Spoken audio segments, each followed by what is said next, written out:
rule. Before we get engaged, you have to meet my dad. He has to approve. I laughed. He didn't. I'm serious. That's how it works in my family. I loved Jared. I wanted to marry him, so I agreed to meet his father. Jared warned me on the drive over. He can be tough. Don't take anything personally. His mom greeted us at the door. She was quiet, nervous. She barely looked at me. That should have been my first warning. His dad, Bernard, shook my hand like he was sizing me up. He looked me up and down slowly, then smiled. So this is the one. He said it like I was a car Jared was thinking about buying. That first dinner was uncomfortable but survivable. Bernard asked about my job, my family, my intentions with his son. His wife Linda barely spoke. She served the food, cleared the plates, and kept her eyes down. When Bernard made a joke about needing to see more of me before giving his blessing, everyone laughed nervously. I didn't think much of it, but then the joke started. At Thanksgiving, he said he was still evaluating me. At Christmas, he told Jared he picked a pretty one, but he wasn't convinced yet. I forced a smile. Jared squeezed my hand under the table. He's just messing with you, he whispered later. That's his sense of humor. By Easter, the jokes weren't vague anymore. Bernard cornered me in the kitchen and said, "You know, I still haven't made up my mind about you. Maybe we need some alone time." I didn't respond. He winked and walked away. I told Jared that night. He sighed. He's old school. He doesn't mean anything by it, but he did. Every comment was more pointed than the last. At his birthday dinner, Bernard announced to the table, "I still haven't decided if she's good enough. I'd need to get a much closer look." His friends laughed. Linda stared at her plate. Jared changed the subject. I started dreading every family event. The way Bernard looked at me made my skin crawl. The way Linda shrank into herself made me sad. The way Jared brushed it off made me angry. Then came our engagement party. Jared had proposed a month earlier, with or without his father's official blessing. Bernard made a point of reminding everyone he hadn't approved yet. The party was at their house. Family, friends, co-workers, everyone was there. Halfway through the night, Bernard stood up to make a toast. He raised his glass and smiled at me. "To my future daughter-in-law. I still haven't had my private audition with her yet, but maybe tonight I'll get lucky." He laughed. A few people chuckled awkwardly. Most went silent. I felt my face go hot. Jared grabbed my arm. "Just let it go," but I couldn't. Not this time. I pulled away from Jared and walked toward the stairs. I needed air, space, a minute to calm down before I said something I couldn't take back. I went upstairs to the bathroom, splashed water on my face, told myself to breathe. That's when I heard it. A woman's voice, and it was coming from my husband's parents' master bedroom. Linda was downstairs. So who was in there? I moved toward the door. It was cracked open. I pushed it slightly. A woman sat on the edge of the bed. She looked like she was 18, dressed in something I wouldn't wear to a family party. A short dress with high heels on. She looked up at me, startled. "Who are you?" I couldn't speak. My mind was catching up. She grabbed her purse and pushed past me. I was just leaving. I didn't stop her. I just stood there staring at the bed. On the nightstand.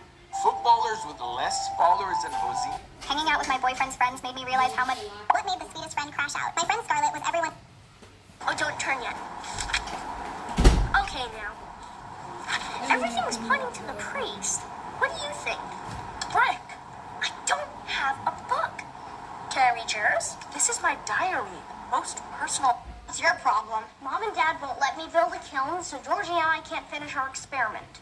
Before you tell me, I don't care what a kiln is. Okay, but you'll never know it's a high-temperature oven.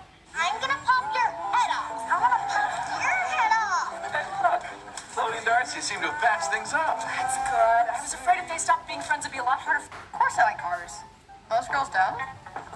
Well, I do. Which one's your favorite? Ford's the best. I need to use the phone. Too bad.